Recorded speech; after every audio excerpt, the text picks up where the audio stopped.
Check one. Check two. Check two. Check one. Check one.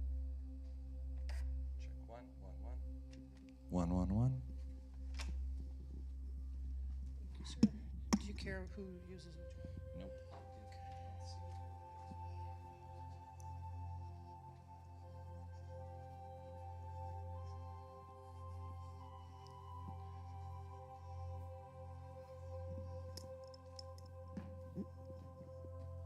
This is number 2.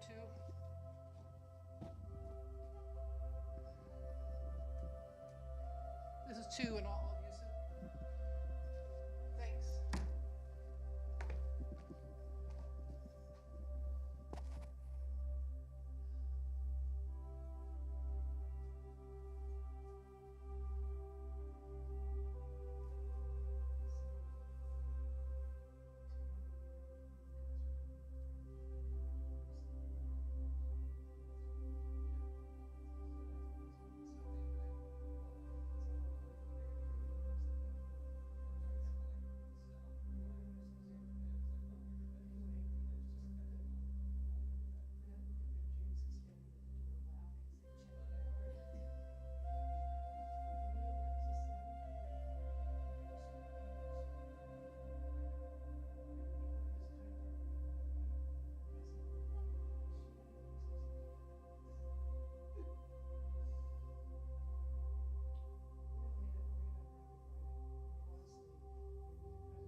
Good evening.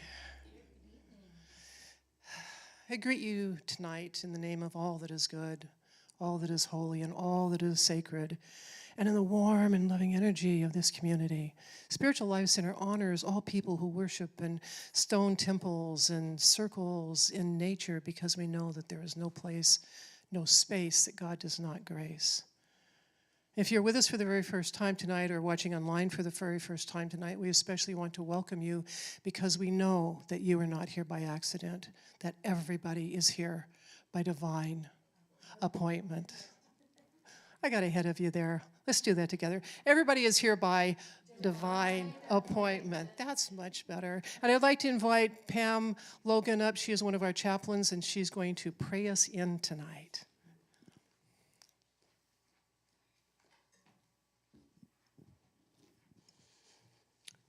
Hello, everybody.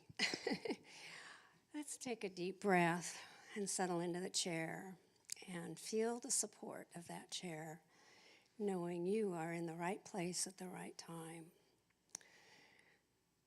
Dear Heavenly Spirit, we're gathered today to hear from Patty and from Deborah, their stories that will help deepen our spirituality and help us associate more as to how we can grow and be more of who we are truly meant to be. So we give thanks to that. And from our heart, we open it up to all those that have prayers, the prayers that are on our prayer tree now, and welcome you all to add to that as you feel fit. And so we say thank you, God, for bringing us here all together and knowing that this environment and this community is a growing, vibrant family that is making a difference in our world and especially in our community here in Sacramento. And for this we say thank you. Amen. Thank you, Pam. And to just be sure that you understand, we have World Day of Prayer coming up on September 7th, and we always put out the prayer trees for about 3 weeks ahead of time so that people can you can write your prayer, fold it over so nobody can read it, put it on the tree, and then at that service we bless them all, and then they are sent to Unity Village, Silent Unity, to be prayed over for another 30 days. So let's get that tree all filled up before September 7th. So I am really honored tonight to invite someone to the platform who I've been working with for a few years. It's kind of hard to tell because we've all lost track of time because of COVID, but she's really, she calls herself my lovely assistant, so she's my LA. But there's so many things we do together. She's taken over doing our altars for Sundays and Wednesdays if we have them. And we've also discovered that we have similar yet different, but then again, similar spiritual path that we've been walking. So I wanted us to just have a conversation tonight. And I'm not going to talk any more about her because we'll learn more about Patty as she comes here. Patty Peters. Welcome, Patty, and thank you for stepping outside your comfort zone. Thank you, Deborah, for inviting me. I think your comfort zone's somewhere like down in Modesto right now. Yes. So I think a good place to start might be for us to each talk a little bit about what our early spiritual experience was. You didn't grow up in church, did you, or did you? No, not really at all. What was your life like when you well, were a kid then?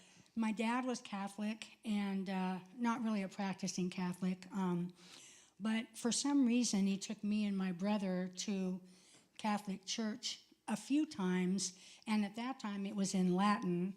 And I mean, it's hard enough for a kid to be in church if they can understand the words, but when you don't understand the words, I didn't get anything out of it. And I did go to school. I was older than the other kids, though, so that already made me feel more uncomfortable. I think I was about 2 years older than the other kids going to catechism, and I had my first communion.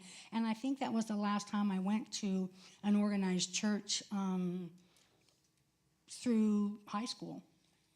Did you have any kind of relationship with spiritual something? Did you believe in God, or did you have any, Was there anything there, I guess is a question. You know, I think I thought that there was a God, but the God that I was taught of was, you know, the God in the sky, the white man with the white beard on the throne, and a very punishing God. And one of the things that I remembered hearing from the nuns when I was in catechism was about going to confession was that if you didn't tell everything that you knew that you had done wrong, that you would be punished.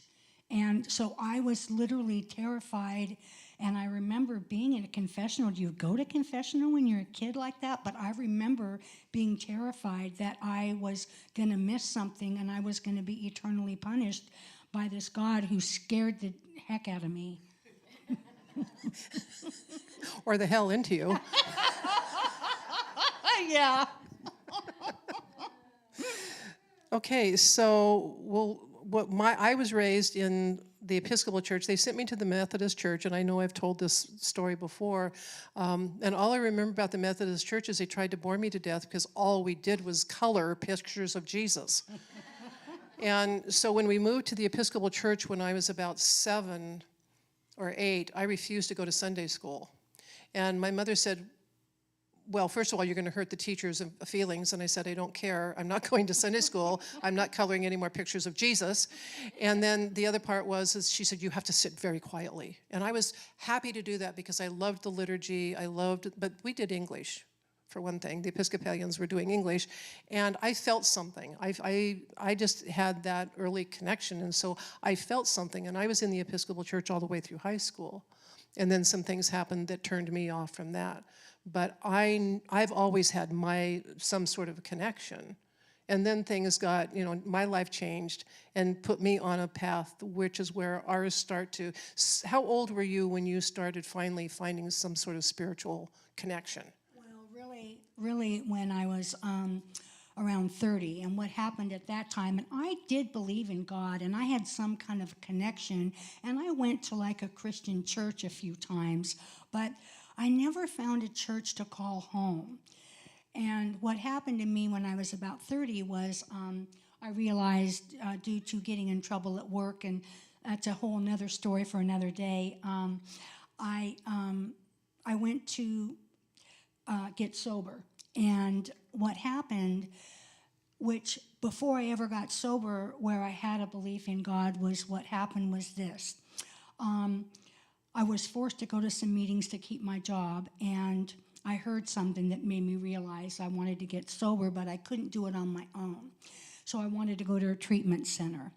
Well, my former husband, Bruce, and I had been paying a Chapter 13 bankruptcy. And the difference between a regular bankruptcy and that is that you had to pay the money back. And so we paid $387 a month for a few years. Now, in July of this year, we made the last payment. And when you want to get sober, you don't want to wait. You want to go now before you change your mind. So I called the bank to see about getting a loan. And they said, I told them what it was for. I was honest. And they said they would get back to me. And of course, I'm thinking it's going to be a couple of weeks. And they called me back within 10 minutes and said they would give me the loan under one condition, that I paid it back in 1 year. And the amount of that loan was $387 a month. Not 1 penny more, not 1 penny less, the exact amount that we'd been paying, the exact same amount. And at that moment, I knew there was a God, and I knew I was going to be okay. And that started my journey with really believing in a God. Wow.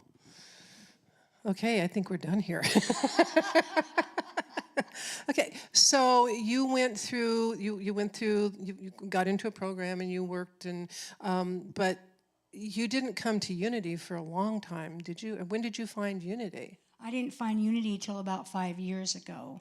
And so I went to AA. That was my 12-step program, and I found a God, and I did the steps, and I found a whole new way of life. But then somehow I drifted away.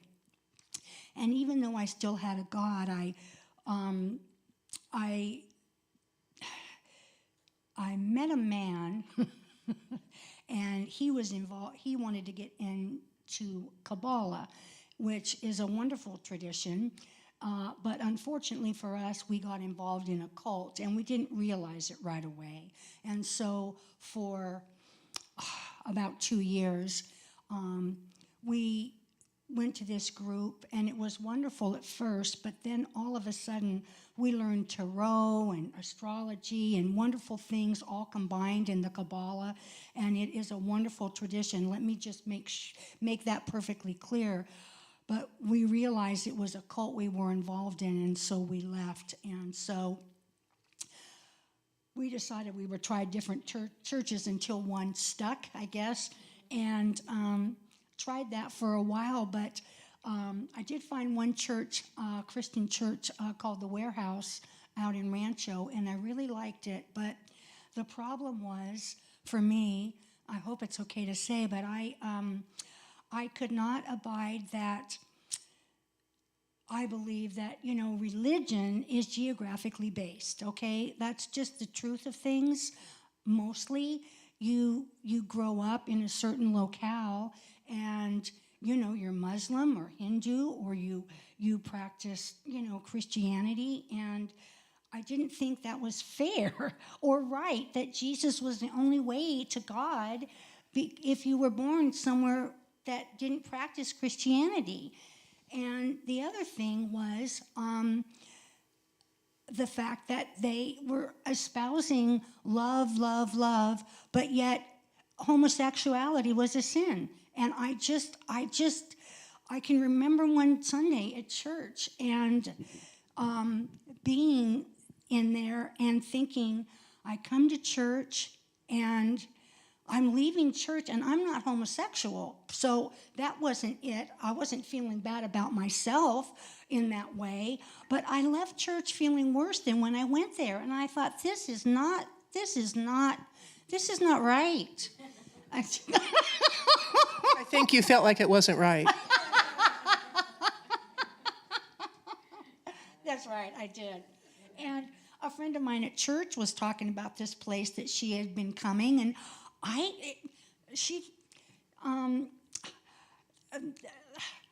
it took me a while to realize she was talking about going to a church or a spiritual place, and she brought me here 5 years ago. And from the very first time I came here to hearing the welcome song and just the different energy of any church I'd ever been in before, and I love the peace song at the end and everything in between.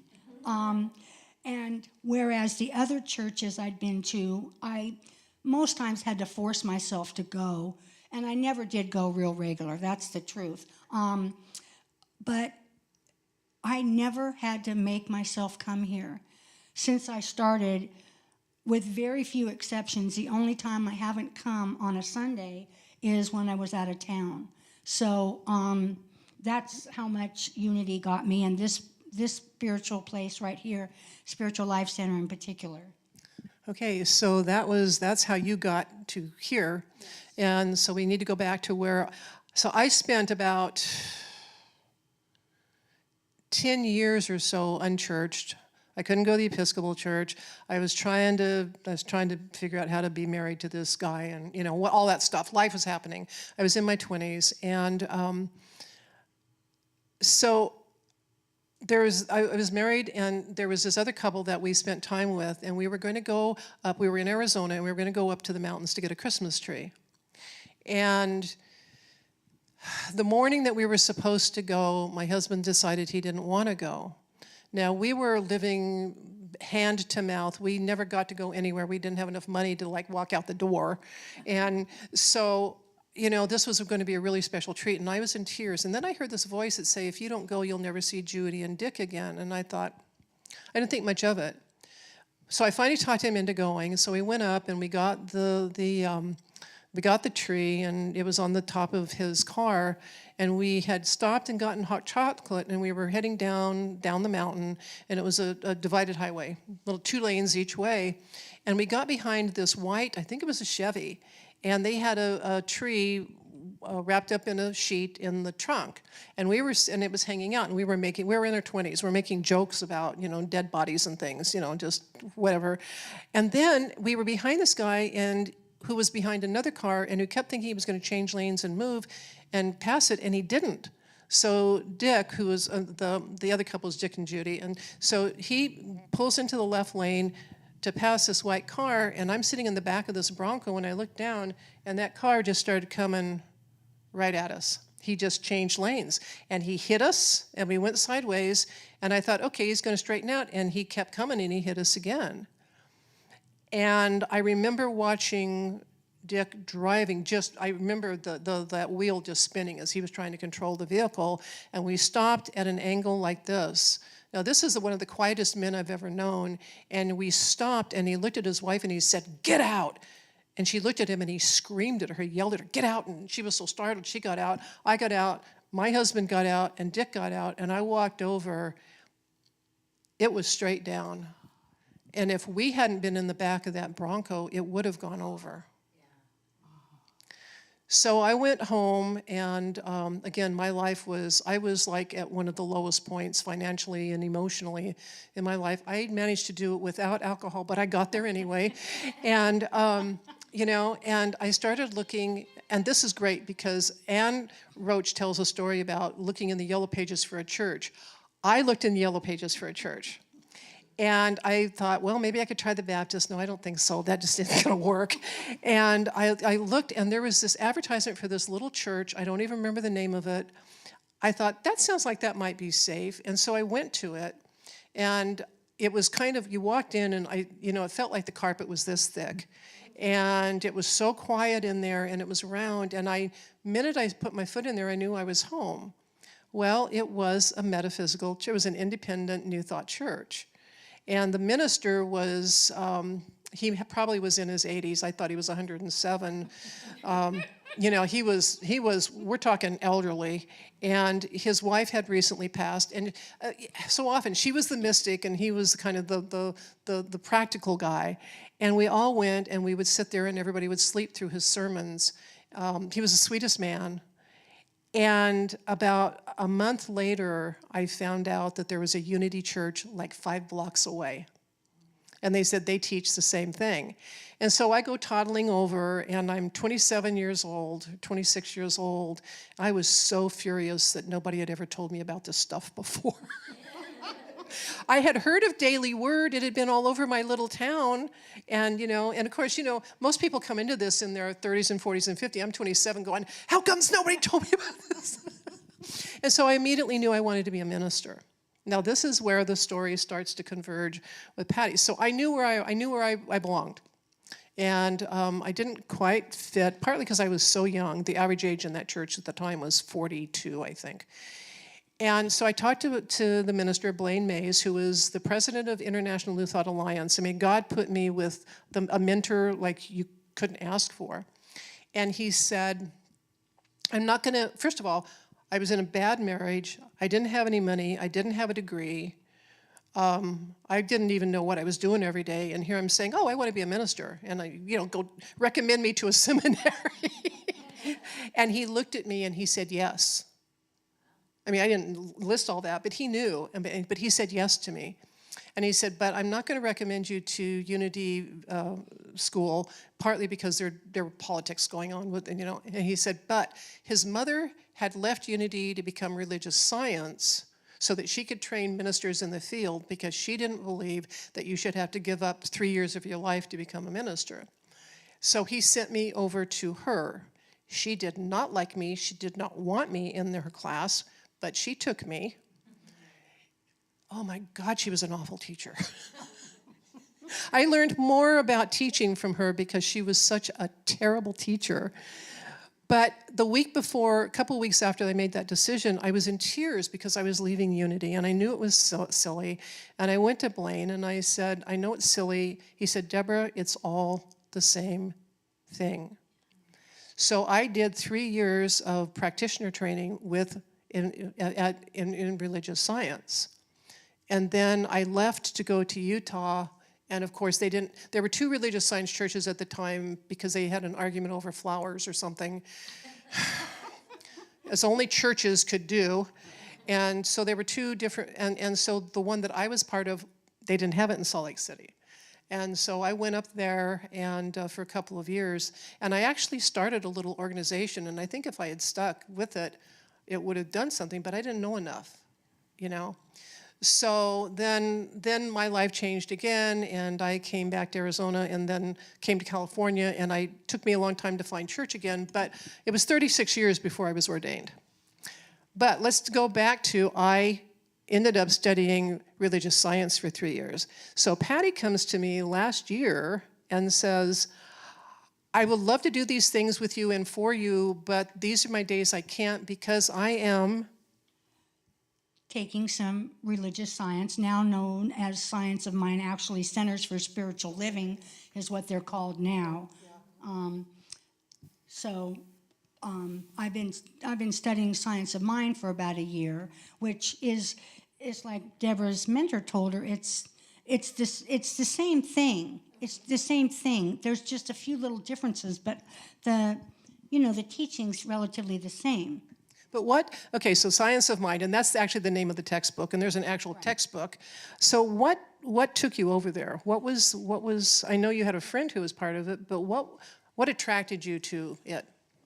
Well, my friend had said that she maybe needed a little more direction, and so she had heard about this online, it's a Zoom class from a teacher back in Richmond, Virginia, named Dwight Smith, and he was a wonderful teacher, and he passed away about a month ago, and he affected a lot of lives. But my first introduction to Science of Mind was online with just about a handful of us, being taught by Dwight Smith. Straight out of the 1926 Science of Mind book we read and then we discussed, and I loved it, and I loved the small group, and I love the science of the spiritual mind treatment is a 5-step prayer, and it's a treatment. They call it a treatment because part of it it's like an affirmative prayer. You act as if it's already been done. And that's what we teach here. Thoughts create our reality, and so they're very interconnected. And one of the differences is that, is that the Science of Mind teaching is more structured than what we do. You know, I've always said that New Thought in general, but unity is very much a do-it-yourself proposition. It's like come to church, and you know, we used to have a lot more structured classes.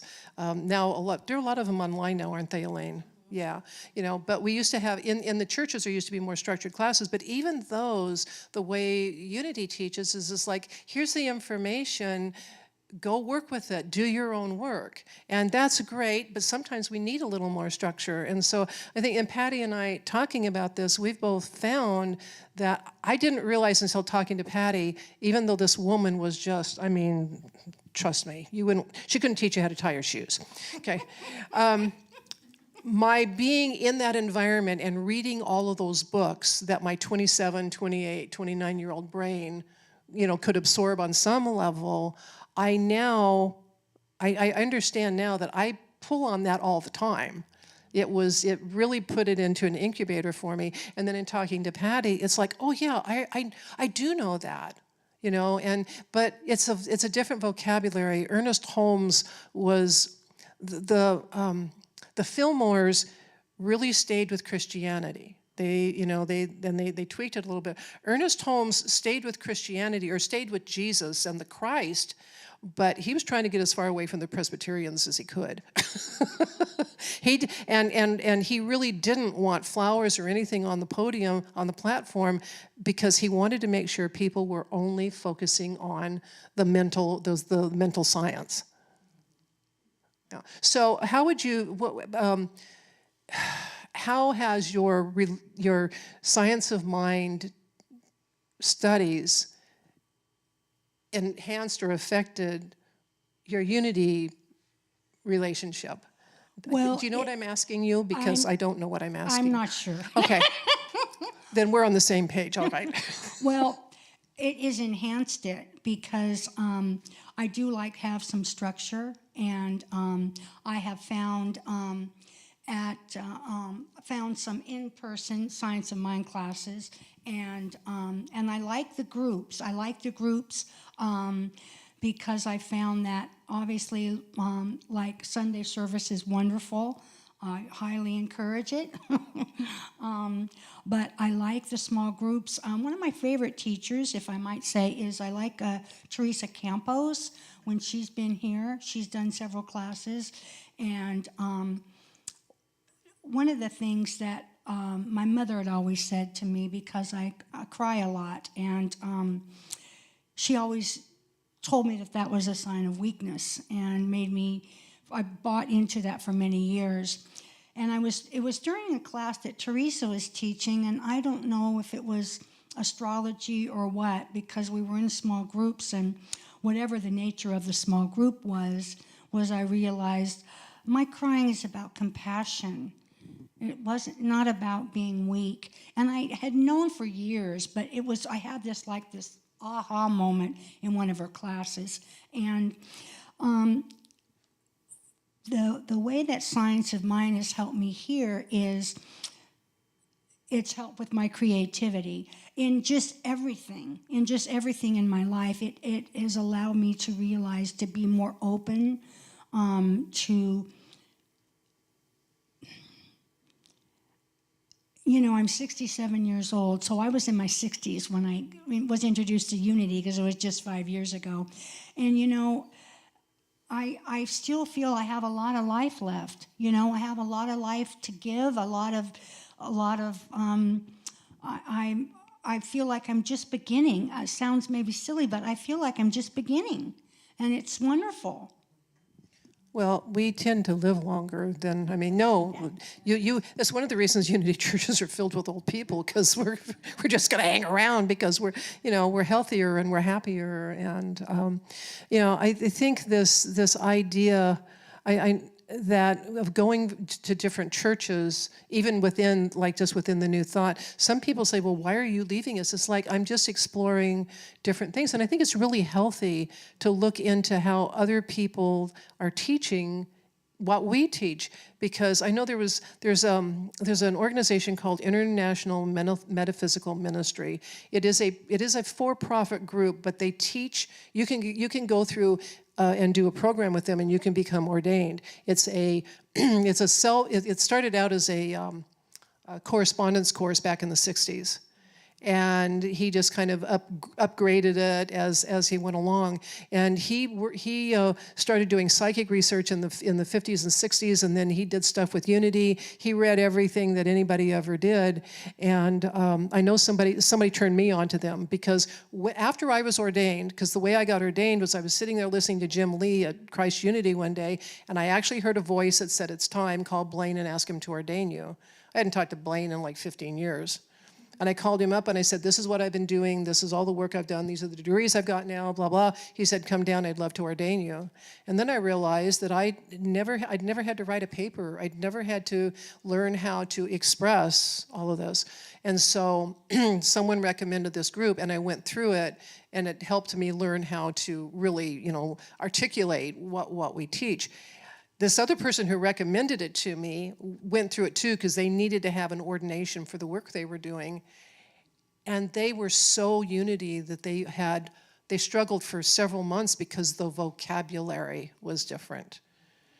This guy, the Dr. Masters, who started this other program, he knew, he knew science of mind, he knew divine science, he knew unity, he knew all of those things, and he came up with his own vocabulary that spoke to people from any religion anywhere. And so people from all over the world study from them, all over the world, because of the way he created his vocabulary. And he's saying exactly the same thing we are. And he even uses the Christ presence. But we get, I think, maybe we're having this conversation, Patty, because of the idea of getting stuck into one way of looking at things. I don't know. I'm not sure. We just knew that we needed to have this conversation. Well, and I appreciate you saying that because, I did feel kind of funny, and I appreciate you saying that about going to Center for Spiritual Awareness, because this is my home here. But what happened for me is I first started taking the classes online, the class online with this core group of people. And then an in-person Science of Mind class was coming up in this last January at CSA. And what that did for me, because I've never been good at sticking to like prayer and meditation, like a routine basis. But these classes that I've been taking, now you can take these classes to become a practitioner. And the practitioner is like the prayer chaplains here.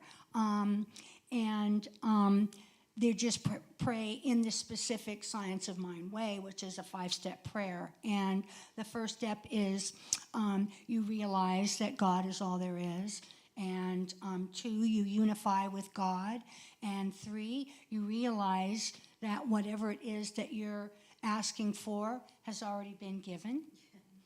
And then you give gratitude and thanks, and then you release it. And so it is a specific treatment. And so the first night of class, we get this binder, and I'm like, oh, this is legit, okay? This binder is like thick. It's 10 weeks of class, maybe 12.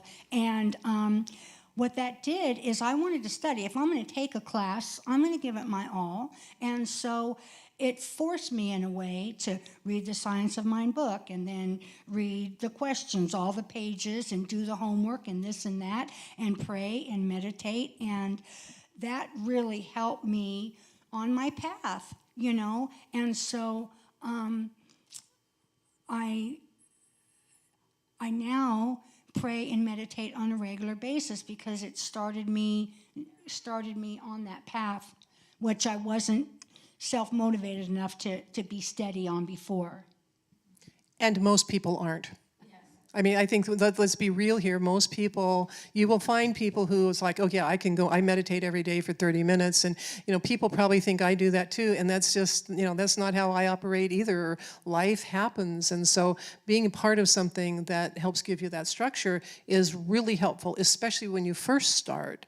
I remember way back, when I was in my 20s trying to figure out how I was going to do what I was being called to do. And I was looking for a book on meditation, and I pulled out this thin book by somebody, I'll remember his name later, of course. And I looked at it, and I thought, oh, I don't need this book. I just need to do it. I bought the book anyway. I still have it. But I realized that, the reading about meditation wasn't going to accomplish that. So coming back to vocabulary, one of the things that flummoxed me for practically my entire time was the word realize. Realize that there is only God, realize that it is done. And I kept, for years, trying to figure out, how do I realize? How do I realize? Because that word didn't work for me somehow. When I get into knowing, feeling. But one of the things with a lot of the early New Thought people was they were trying very hard to be scientific because it was a scientific time, and they were just, trying to attract people and get them to think differently. That was the other part of it. Let's change the vocabulary and think differently. And unity has softer language in some respects. The other, they didn't try to be quite as scientific, but they used must and need and have to. You must do this. You must change your mind. It was like they were all really pushy back then. But I always remind myself, if you ever go back and read some of those books, is that this was a brand new idea to them. They were teaching a completely unique, new to the people they were talking to, and so they were changing vocabulary on purpose. But does realize work for you? I have to use knowing or understand or feel, but does the word realize work for you? Well, I like the word knowing better. Yes, but realize does work for me, but the knowing is better because to me, knowing comes from inside. That's what I think. And one of the things that I'm learning, which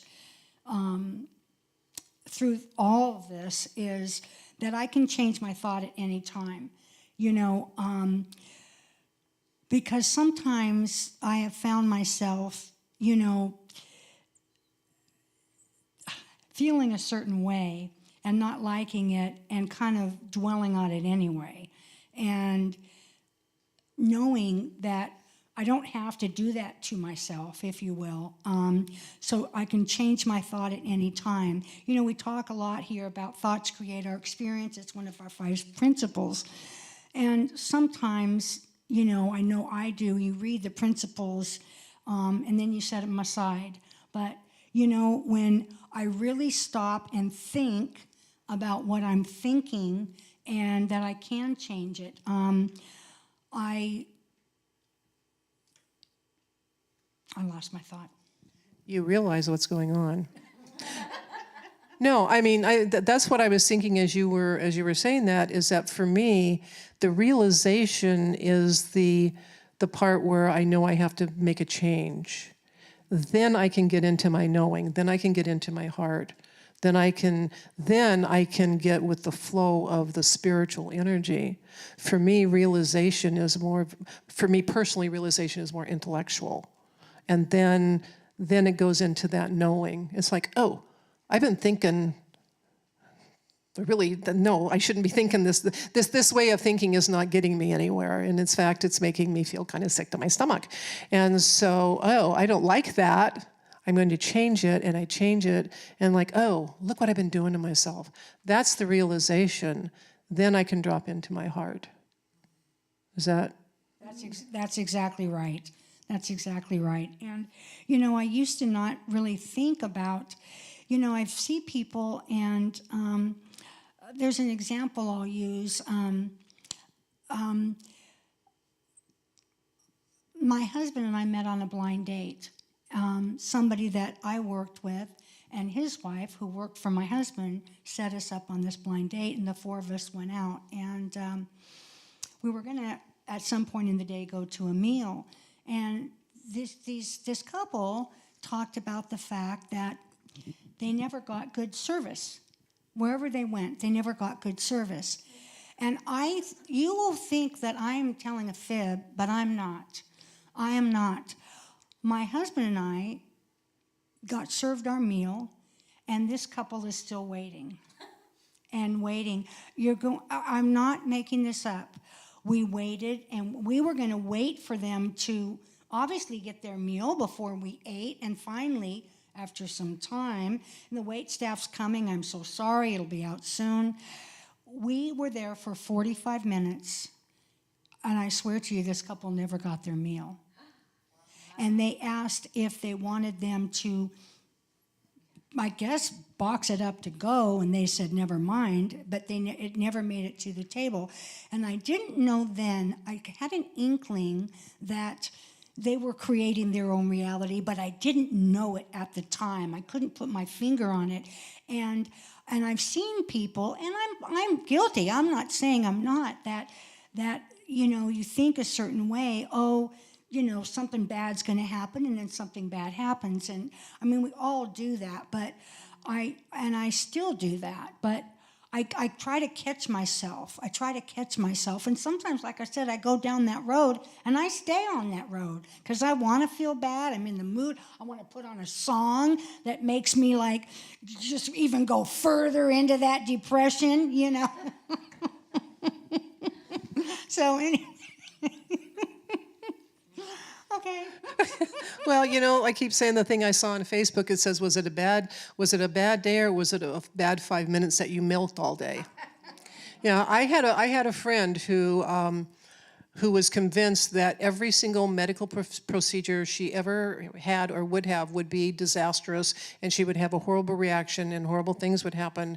And she had many, many, many medical treatments, and they all went disastrously wrong. It was like, this is her absolute belief in that. And she taught me a lot about realization, about you know, I mean, I knew it too. I knew the philosophy behind it, but you really learn it when you watch people who bring it into their lives so thoroughly and completely.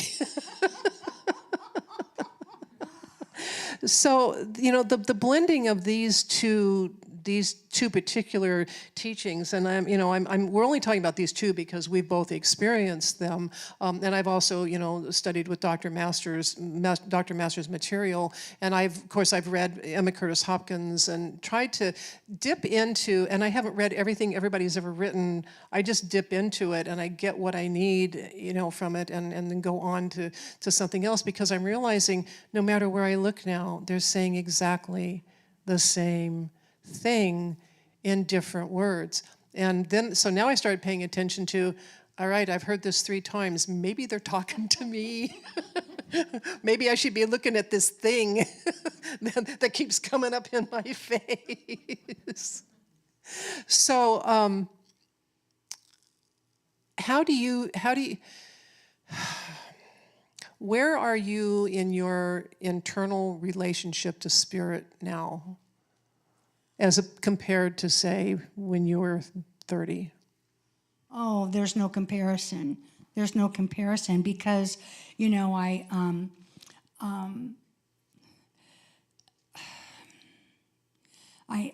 really hate to sound like a broken record, but I really didn't have the deep indwelling relationship with God as I do now. Before I came to Spiritual Life Center, I just didn't. I had some spirituality and I had a belief in God and I had a relationship, but not the way I do now. And part of it is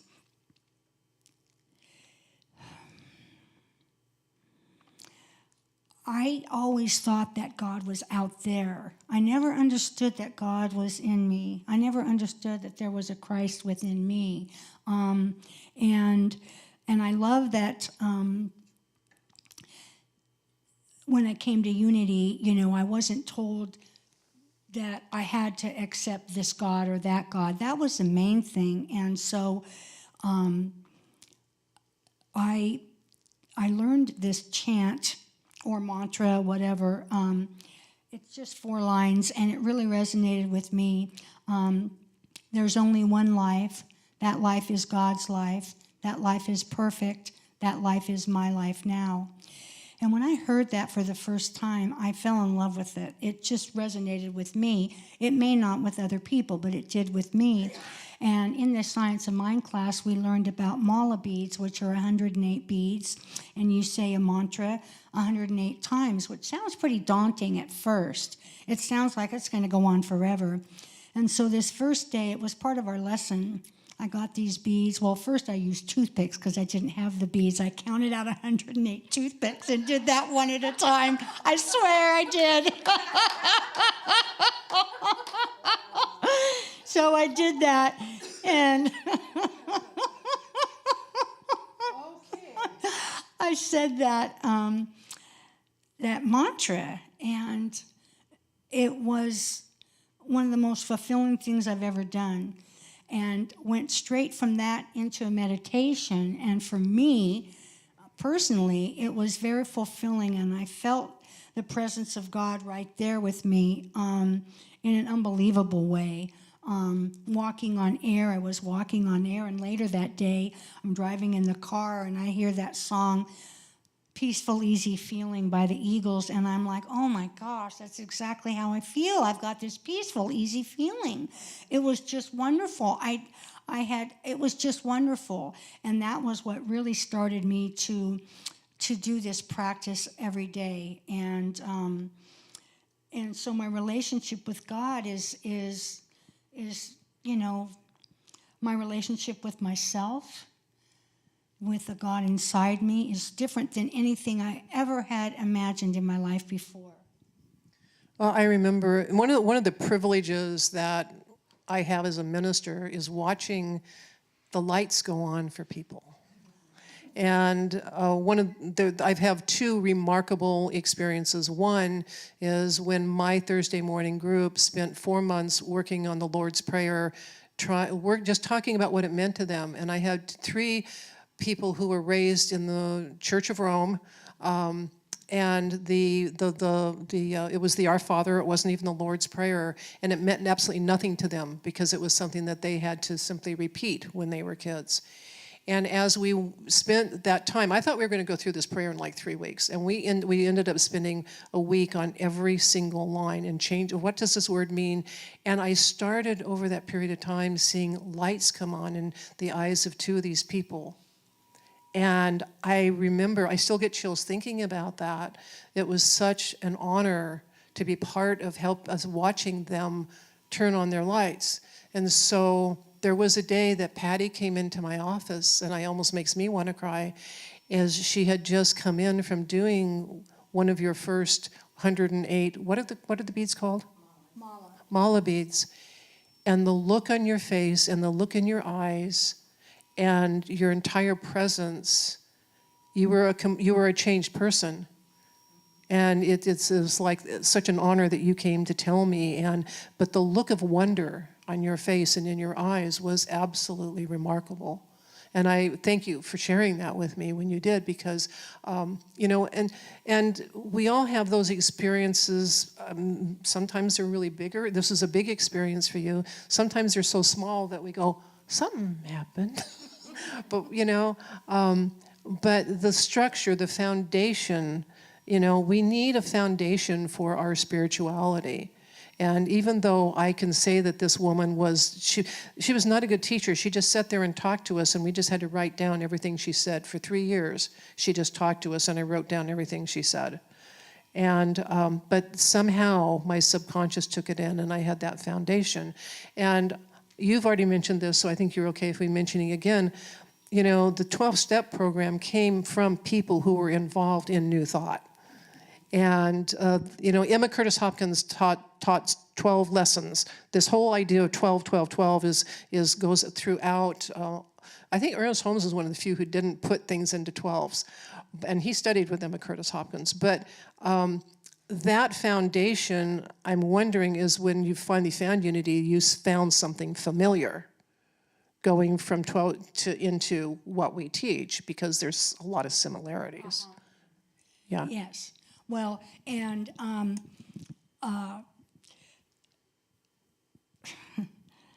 going to tell on myself again, but the reason I personally drifted away from AA was because I quit smoking. And at that time, you could still smoke in meetings. And it was very difficult for me. And so I couldn't be in meetings because I couldn't be around it, because I just couldn't be around it, so I kind of drifted away. I mean, I'm still sober, 37 years, so it's been a while. But, well, I just want you to know that I was still sober. But, and so I am very grateful to my friend from work for bringing me here, because, I probably would have found my way here eventually, but I just don't know if it would have been to actually Spiritual Life Center, I really believe that we're guided to where we need to be. I was in Sacramento I've been here almost 40 years, and I've been at Spiritual Life Center for 10, and working here for 6. It took a very long time, and I had a prayer. I had a mantra that just said, show me the place. It comes from a song that Leonard Cohen did, is Show Me the Place. And I just finally realized I have got to have something. And Christ Unity, I was ordained while I was going to their prayer group. I wasn't part of their Sunday thing. And then, Steve Smith said he'd help me get started, and then Jim Lee resigned. And it's like, okay. And then I came over here a couple times, and it was like bouncing off of a mattress. It wasn't the right time, and I somehow just kept hanging out.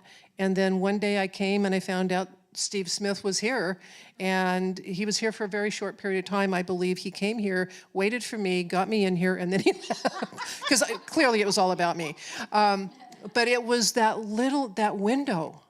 I walked in and I was talking to him, and he said, well, we're going to start a book group and we're going to start a prayer group. And Claire walked in behind him, and we knew each other Claire is in the group for those of you who are not here.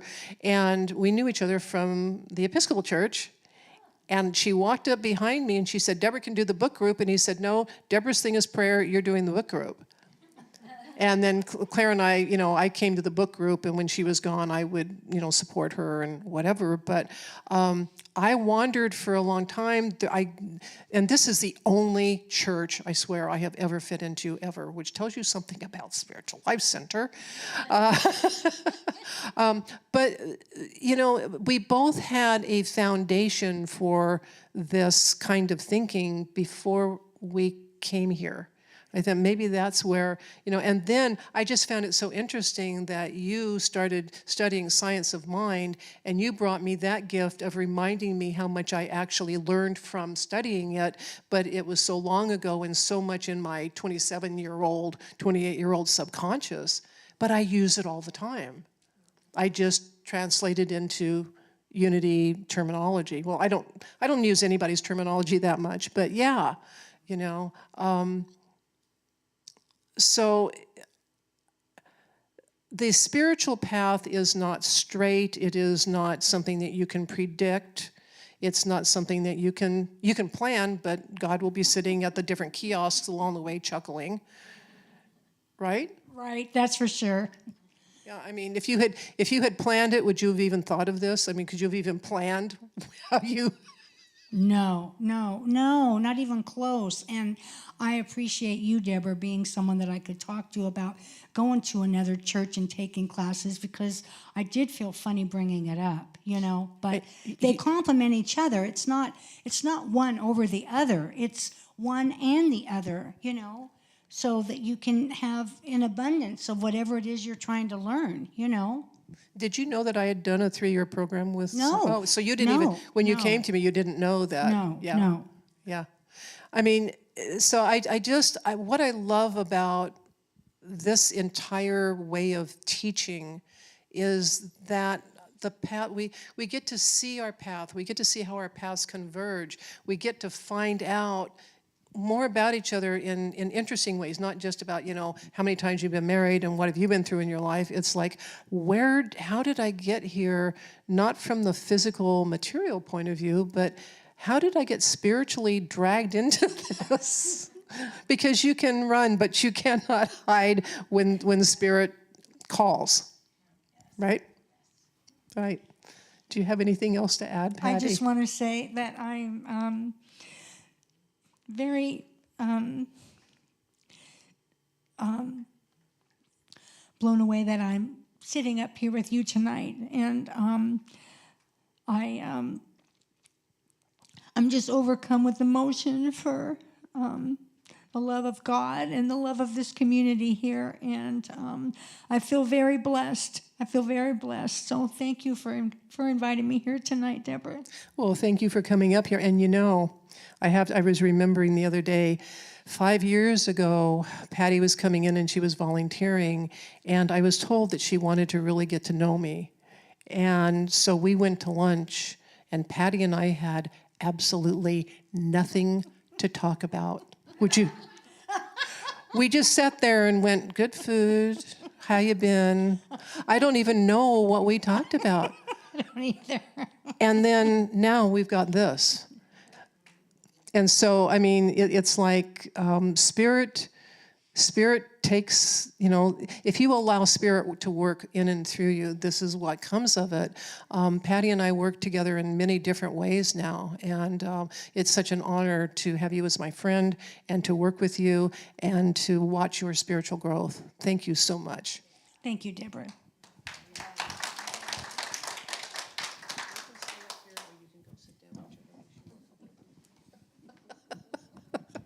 So now we have the opportunity to support Spiritual Life Center.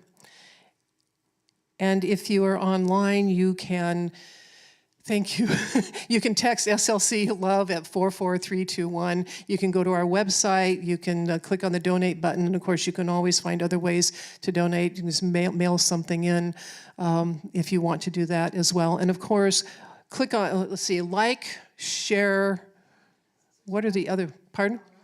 Comment. Whatever the app that you're on asks you to do that, and that helps spread our consciousness and helps people find out that we're here, and we really appreciate your support. So for those of us now, let us say our prayer of offering together. Divine love, as me, blesses and multiplies all that I am, all that I have, and all that I circulate. Thank you, God.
Thank you for joining us tonight, and I think there's enough of us that we can make a nice little circle for our prayer for protection.